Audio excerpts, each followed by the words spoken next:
Guys, may kwento ako. Dati nung face-to-face classes pa, I still remember in my high school period when it comes to modules or handouts. Uso rin yan na ididikit yan sa notebook para magkaroon ng notes. Then mostly kasi ganun ng mga ginagawa namin. Since grade 7 pa ako, dyan yata nagsimula yun eh. Yung dikit-dikit na yan na modules, yung mga e-modules na yan, ganyan, and something else.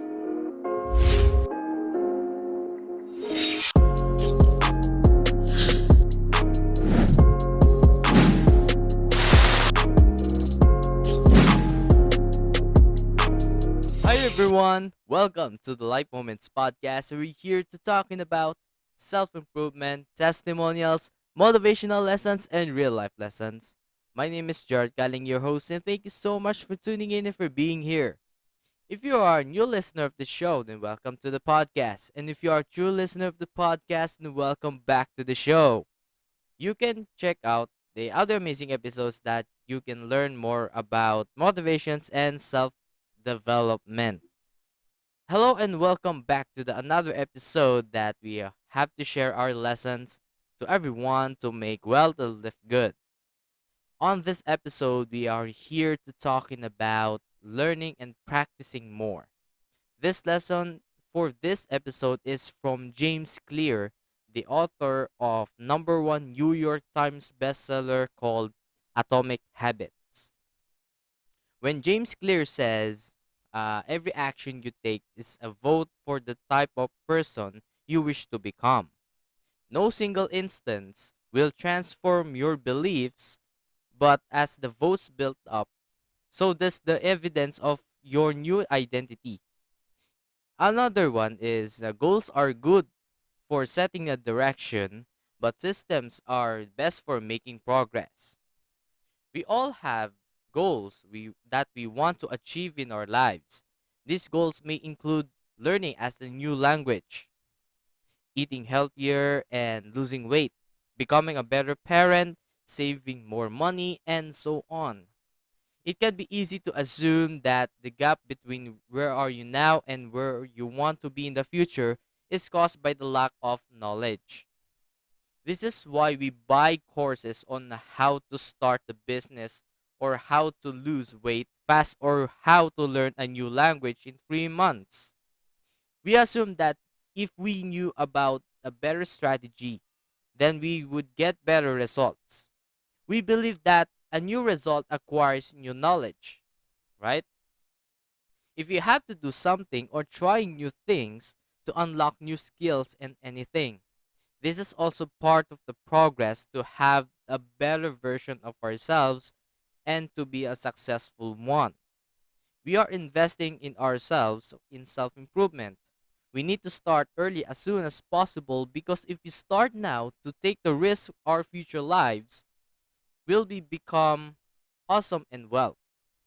If we are starting practicing of our self improvement, it's not for the best version of ourselves or being successful. It will also become a well and super powerful self, right? When Thomas Turner explains the key difference between practicing and learning, he says, when we practice something, we are involved in a deliberate repetition of a progress with the intention of reaching a specific goal. The words deliberate and intention are key here because they define the difference between actively practicing something and passively learning it. It's very good to practice ourselves, especially when we found the perfect opportunity for us to improve our insights. Learning something new and practicing something new may seem very similar. Two methods can have profoundly different results. Here's some additional to think about the difference. The first example, let's say our goal is to get stronger and more fit. You can research the best instructions on bench press technique, but the only way to build strength is to practice lifting weights. For example, of course, health is wealth. If your goal is to get fit and to get stronger, you must make a workout routine, or let's say workout schedule, something like that to manage your time and day to maximize your efforts to make your body healthy and strong, right? You can also start in your home. If you don't have to go to gym, just simply do the basics like do warm up every you wake up in the morning, stretching, and many more. Last one, let's say your goal is to write a book. You can talk to the best selling author about writing, but the only way to become a better writer is to practice publishing consistently. Of course, as an aspiring author, you can talk or make a research on how authors publish their books and how it works. All right. So for now, let us differentiate between these two, which is passive learning and active learning. Hi, this is Jerald calling, and before anything else, I have an exciting news for you. Did you know that there are more than 1 million active podcasts all over the world? That's 43 million episodes, including content, in more than 100 languages. Sounds overwhelming? So, I have a question for you. Are you a podcaster? Did you want to monetize your podcast? Don't worry, Podmetrics makes it easy to make your brand to target your decided market. Podmetrics is a data analytics platform that allows podcasters to see data that they need in order to level up their show's performance. Show demographics, listenership, and even chart rankings are accessible through the site. Podmetrics aggregates data from various sources in order to track total and average listens. Through the Podmetrics marketplace, podcasters may also partner up with brands through ads, affiliate marketing campaigns, sponsorships. So what are you waiting for? Sign up now to podmetrics.co and use Life Moments with Jerald as your referral code. So that's the Podmetrics, the easiest way to monetize your podcast. So first, what is active learning? So active learning involves the student in an instructional process through the use of relevant activities and discussions. This method stimulates and reinforces the student's conceptual understanding of course material by engaging them within the lesson process, as opposed to merely listing off facts and explaining topics through traditional lectures. Examples of active learning include hands-on labs, group problems, peer instruction, games and challenges, and class discussions. Of course, the process of active learning activates the divergent thinking, which helps the students think less in terms of individual concepts and more in terms of the big picture. This mode of thinking increases a student's ability to draw connections to the world and especially to their own lives. Key skills that develop through the process of active learning are analysis, evaluation, public speaking, and collaboration, right? Of course, when we say active learning or practicing, this is more on demonstration, building or creating skills, applications of lessons, and so on. In turn, active learning methods provide the teacher with an ongoing analysis to their students. Understanding because there is constant feedback between the student and the material. So, what are the benefits of active learning?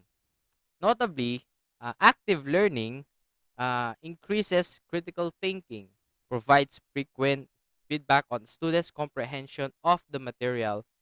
It gives the student a larger role in their learning environment. It increases student attention and also it stimulates discussions. These benefits of active learning, especially to the students, can be more focused, gaining more knowledge and memorization. And what about the disadvantages of active learning? On the flip side, active learning methods required more spontaneous and flexible lesson plans, limit the amount of material that can be presented at once, and the create the potential for distraction if students are not monitored. Yan. So these are when the student is not focused and active during class discussions and activities. The student will not flexible for learning process because they are easily to interrupt or to distract in their surroundings, right? So what activities that the students are more active in school activities and many more. So let's jump out to the activities that stimulate active in learning in school. Looking to implement active learning in your classroom. Below are three popular activities that teachers can use to engage students and improve their retention of course material. So these are some of examples of active learning that the student are more focused on their studies and very active in different aspects. So let's have a first uh, term, which is number one, small group discussions.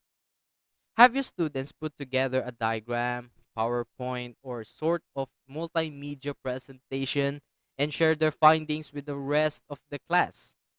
So this activity stimulates one-on-one communication with peers, allowing students to comfortably share ideas and ask questions.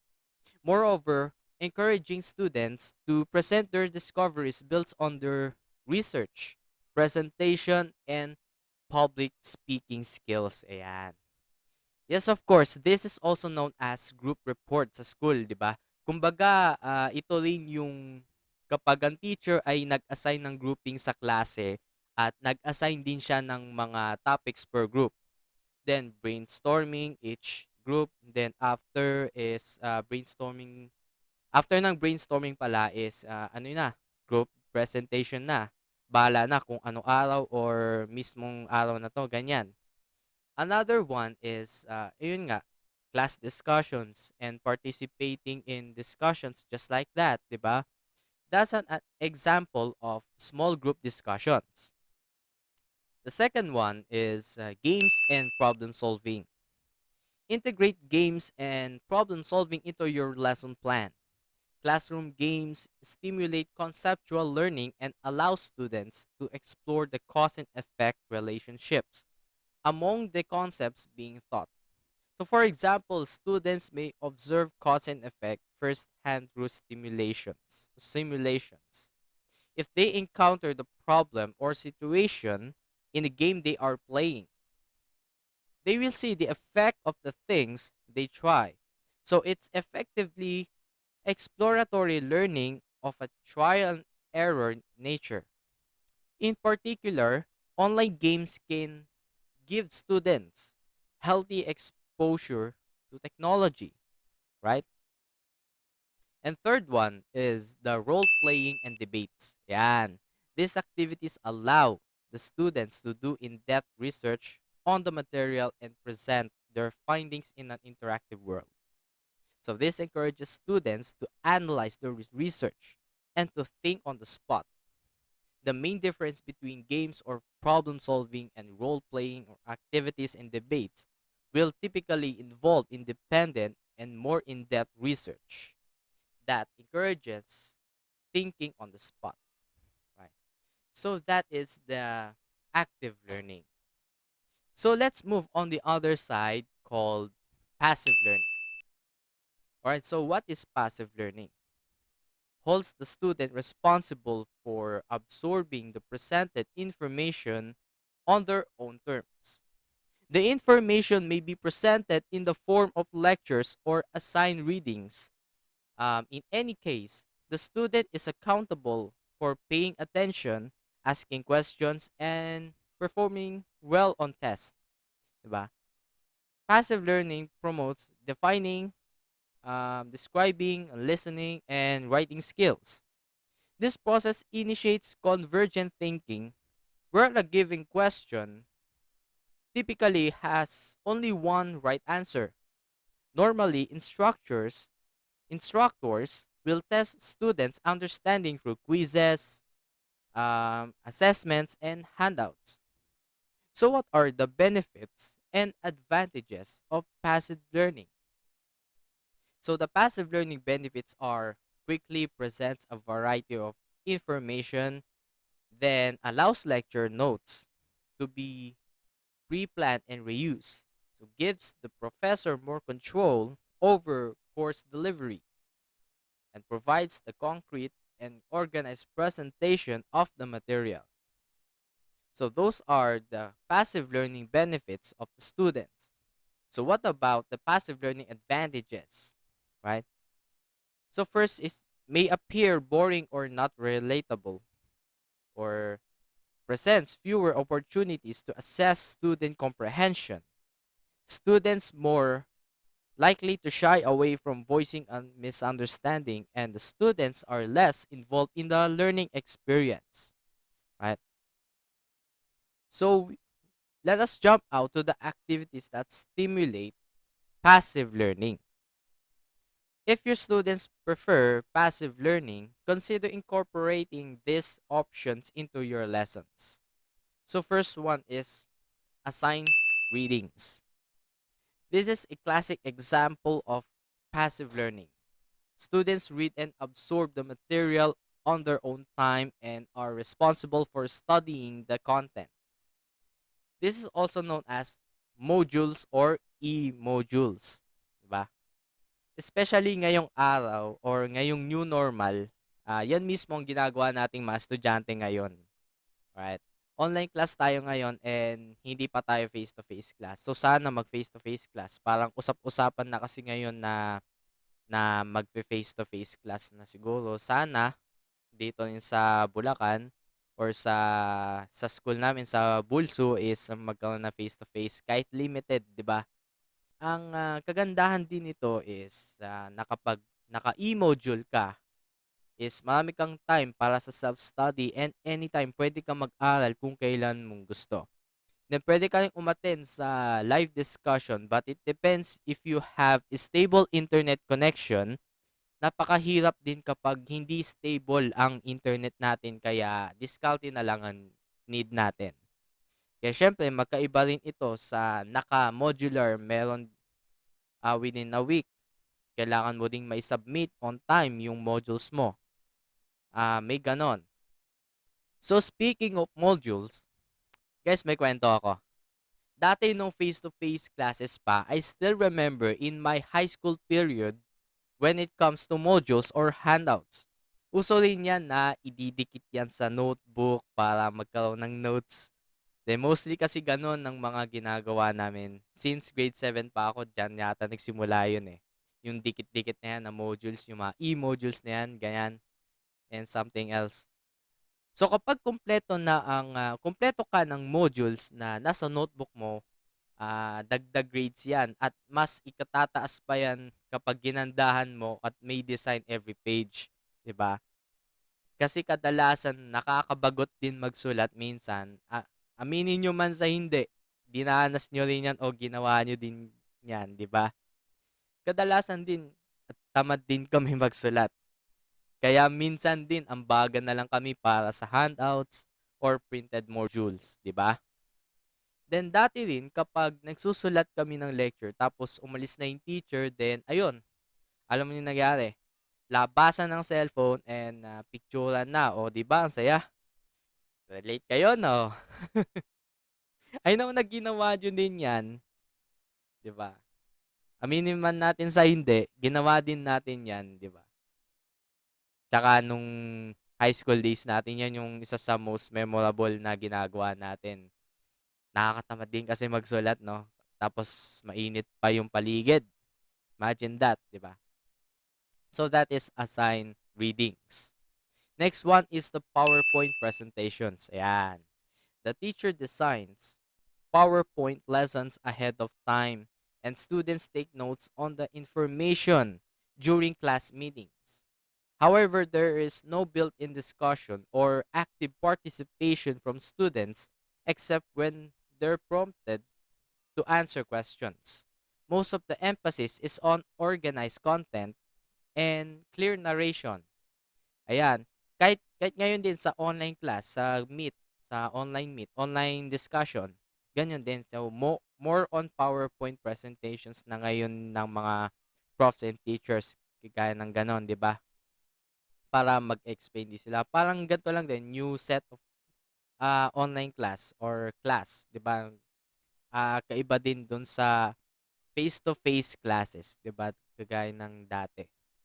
So just like in a small group discussions, so ito naman, PowerPoint discussion ng teacher, pero kadalasan din dati nung face-to-face din na ayaw din nila na magsulat sa board or tinatamad lang sila. May ganon na teacher siguro. Siguro madami din na ganon. Nung face-to-face pa, more on PowerPoint din yung mga profs or mga teachers siguro. Kaya bihira na lang din sila magsulat sa board pag may example, pag merong illustration, ganyan din ginagawa nila, di ba? Pero ganun din, pipicturean din kahit nasa gitna ng discussions or just the same din kapag may sulat sa board na may iba ring teacher na nagpapa-lecture sa board, nagpapasulat sa class secretary dun sa board para mapagsulat. And then, ayun, minsan, kapag masyado na mahaba, eh, nakakaramdam din tayo ng katamaran. Aminin nyo man na sa hindi, nagpipicture na lang tayo kapag hindi natin masyadong makita sa likod at kung sa likod tayo nakaupo. And then, ayun, nagpipicture na lang, tas pasa-pasa na lang para lahat din makatapos at makasulat na lahat, di ba? So, ayun, just the same din. Tsaka nakakamiss din yung ganun, di ba? Then, third one is traditional or online lectures. Ayan. So, this is the bread and butter of most educational programs.